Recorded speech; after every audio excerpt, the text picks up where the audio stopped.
Welcome you all in this piping and layout engineering course।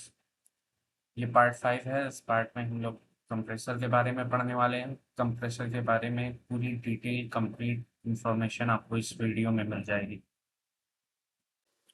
इस video में हम लोग डायनामिक कंप्रेसर के सब टाइप्स के बारे में पढ़ेंगे। पहला होता है centrifugal compressor. Okay, centrifugal compressor क्या होता है? Centrifugal compressor accelerate the velocity of the gases, increase kinetic energy, which is then converted into pressure. As the gases flow, leaves the volute and enter the discharge pipe. देखो, जब भी gases compressor के अंदर जो सक होती हैं और फिर जब तक डिस्चार्ज तक पहुंचती हैं, उसके बीच क्या होता है, ये सेंट्रीफ्यूगल कंप्रेसर क्या करता है उसके साथ वो दिया गया है कि वो गैसेस को पहले जब सक्शन होता है तो वो एक लो वेलोसिटी पे रहती है। कंप्रेसर के इम्पेलर्स क्या करते हैं, उसको एक हाई वेलोसिटी देते हैं, उनकी वेलोसिटी को इंक्रीज करते हैं। वेलोसिटी इंक्रीज करना that is kinetic energy increase करना, और वही काइनेटिक एनर्जी डिस्चार्ज तक पहुंचते पहुंचते कन्वर्ट हो जाती है किसमें? Pressure energy. Pressure energy of the gases. Okay, usually ये ऑपरेट होता है greater than 3000 RPM. 3000 revolution per minute से ज़्यादा पे ये ऑपरेट करता है centrifugal compressor. Deliver much higher flow rate than positive displacement compressor. ये क्या करता है? हायर फ्लो रेट देता है as compare to positive displacement compressor के। Two types of centrifugal compressor कौन कौन से होते हैं? Single stage and multi stage. Okay, single stage में क्या होता है, एक ही बार गैसेस को कंप्रेस किया जाता है और फिर वो आउटलेट में डिस्चार्ज हो जाती है। Use for high flow rate, low discharge pressure. ये किस लिए यूज किया जाता है सिंगल स्टेज? अगर हमें फ्लो रेट हाई चाहिए और डिस्चार्ज प्रेशर लो चाहिए। ओके, मल्टी स्टेज क्या करता है? Take the discharge of one stage and pass it to the suction of another stage. मतलब कि पहले के डिस्चार्ज को ये दूसरे का सक्शन बनाता है, मतलब एक के बाद एक कंप्रेशन होता जाता है। इसमें क्या हो रहा था, गैस एक ही बार कंप्रेस हो रही थी, पर इसमें क्या हो रहा है, जैसे ही एक बार कंप्रेशन हो रहा है उसके बाद जो डिस्चार्ज में गैस मिल रही है उसको दूसरे स्टेज के सक्शन में भेजा जा रहा है और फिर वो फर्दर कंप्रेस हो रही है। ये किस लिए यूज किया जाता है? Use for high flow rate as well as high discharge pressure. Okay, basic components क्या होते हैं सेंट्रीफ्यूगल कंप्रेसर के? Impeller, vanes, volute, suction eye, discharge line, diffuser plate, seal, shaft, casing. ये सारे बेसिक कंपोनेंट्स हैं जो कि एक सेंट्रीफ्यूगल कंप्रेसर में लगे होते हैं। Suction when tip, part of the impeller vane that come into contact with the gases first। जो भी गैसेस सक हुई हैं उनसे जो सबसे पहले कांटेक्ट में आता है वो होता है suction when tip. Suction when tip सबसे पहले टच में आती है, और डिस्चार्ज वेन टिप वो होती है जो इम्पेलर वेन का पार्ट जो कि सबसे लास्ट में कांटेक्ट में आता है गैस के।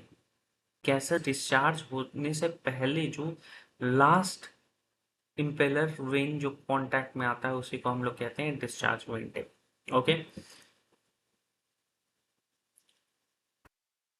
इस फिगर में आप लोग देख सकते हैं सेंट्रीफ्यूगल कंप्रेसर।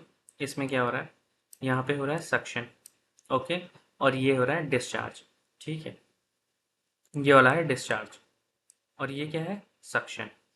यहाँ पे गैसेस सक होंगी और इस इम्पेलर के थ्रू उसकी वेलोसिटी इंक्रीज होगी। वेलोसिटी इंक्रीज होगी और क्या होगा, यही वेलोसिटी फर्दर कन्वर्ट हो जाएगी प्रेशर एनर्जी में और यहाँ से वो डिस्चार्ज हो जाएगी। अगर मल्टी स्टेज होगा तो इसी के पीछे और सारे ऐसे ही इम्पेलर्स लगे होंगे। ये शाफ्ट है, ये ग्लैंड्स, केसिंग, वॉल्यूट। इस शेप को वॉल्यूट कहते हैं। सक्सेसिवली इंक्रीजिंग ऑर्डर में जो डाया इंक्रीज करता रहता है उसे कहते हैं वॉल्यूट केसिंग। डायनामिक कंप्रेसर का दूसरा सब टाइप है axial compressor. Okay, composed of rotor that has rows for fan like plates। इसमें क्या होता है, एक रोटर होता है। ओके, उस रोटर के अंदर क्या होते हैं, फैन लाइक ब्लेड्स लगे होते हैं, फैन की तरह से ब्लेड्स लगे होते हैं। In industries axial compressor are used where high flows and pressure are needed. कहाँ पे यूज़ होता है, जहाँ पे इंडस्ट्रीज़ में हाई फ्लो रेट और हाई प्रेशर चाहिए होता है, वहाँ पे हम लोग एक्सियल कंप्रेसर का यूज़ करते हैं। Gas flow is move along the shaft. जो गैस फ्लो होती है वो शाफ्ट के अलोंग मूव करती है इसमें। ओके, जैसे जैसे शाफ्ट मूव करेगा वैसे वैसे हमारी गैसेस भी उसी शाफ्ट के साथ मूव करती रहेगी अंदर की तरफ with the help of rotating blades. Okay, rotating blades attach to the shaft. Rotating blade shaft से अटैच्ड होते हैं। Push the gases over stationary blades called stator. अब देखो इसमें दो ब्लेड्स होते हैं, एक तो होते हैं जो कि शाफ्ट पे अटैच्ड होते हैं, दूसरा होता है जो रुके हुए ब्लेड होते हैं, और वो कहाँ लगे होते हैं, केसिंग पे। केसिंग पे जो ब्लेड्स लगे हुए होते हैं वो रुके रहते हैं, स्टेशनरी होते हैं, उन्हें हम स्टेटर बोलते हैं। क्या बोलते हैं, stator. Stator blades are attach to the casing, जैसा कि यहाँ पे लिखा हुआ है, तो वो केसिंग पे अटैच्ड होते हैं स्टेटर्स। As the gas velocity is increased by the rotating blades, the stator blades slow it down।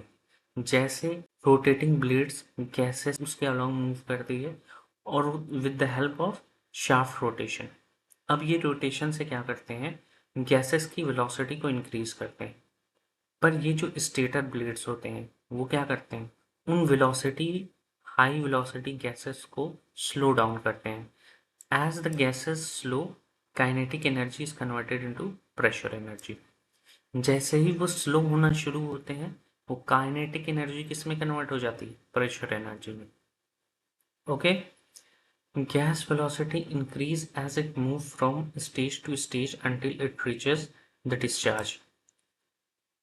देखो अगर मल्टी स्टेज रहेगा, मल्टी स्टेज एक्सियल कंप्रेसर रहेगा, तो क्या होगा, गैस की वेलोसिटी इंक्रीज होती रहेगी। स्टेज स्टेज का मतलब मैंने बताया ना, कि जैसे पहला स्टेज खत्म हुआ, सक्शन हुआ, डिस्चार्ज हुआ, उस डिस्चार्ज को फिर दूसरे का सक्शन बनाएंगे, दूसरा स्टेज होगा ये, उस स्टेज में वापस से सक्शन होगा और गैस की वेलोसिटी और इंक्रीज की जाएगी, और ये फिर डिस्चार्ज होगा with a higher velocity and then converted into higher pressure energy. Okay, तो ये स्टेज बाय स्टेज होता रहेगा।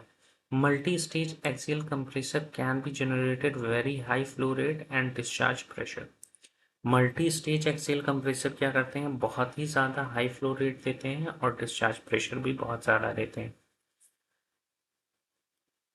Axial compressor are usually limited to 16 stages.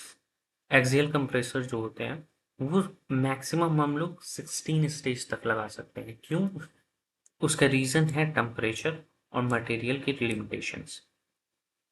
Okay, axial compressor are lighter, more efficient and smaller than the centrifugal compressor।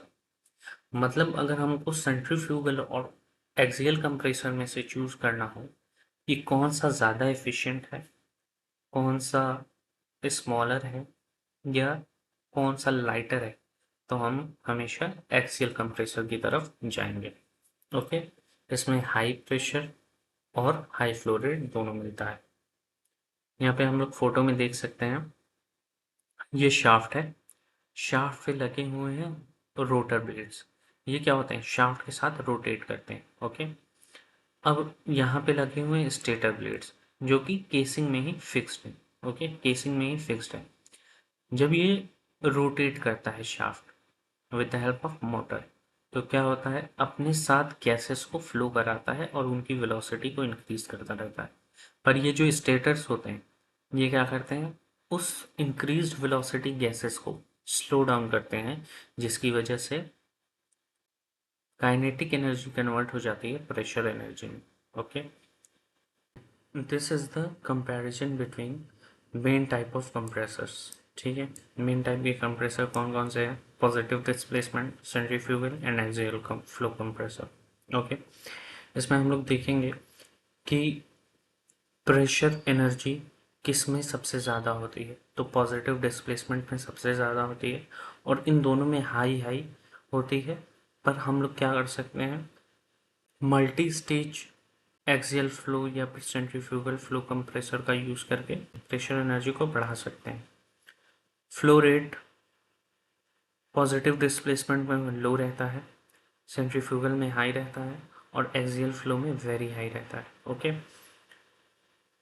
Safety relay well positive displacement compressor में चाहिए होता है, पर centrifugal compressor में और axial compressor में नहीं यूज होता है। एफिशिएंसी पॉजिटिव डिस्प्लेसमेंट कंप्रेसर की लो होती है, सेंट्रीफ्यूगल की मीडियम होती है और एक्सियल फ्लो की वेरी हाई होती है। Maintenance cost positive displacement compressor की बहुत ज़्यादा हाई होती है, पर सेंट्रीफ्यूगल और एक्सियल की लो होती है। पल्सेशन रेसिप्रोकेटिंग में होता है और सेंट्रीफ्यूगल और एक्सियल में कंप्रेसर में नहीं होता है। सर्जिंग पॉजिटिव डिस्प्लेसमेंट कंप्रेसर में नहीं होती है और सेंट्रीफ्यूगल एक्सियल में सर्जिंग होती है। ओके, तो ये चार्ट आप लोग एक बार पढ़ लेना, ये काफ़ी इम्पोर्टेंट है और एक बार में पूरा समराइज्ड किया हुआ है। Okay, see you in the next video.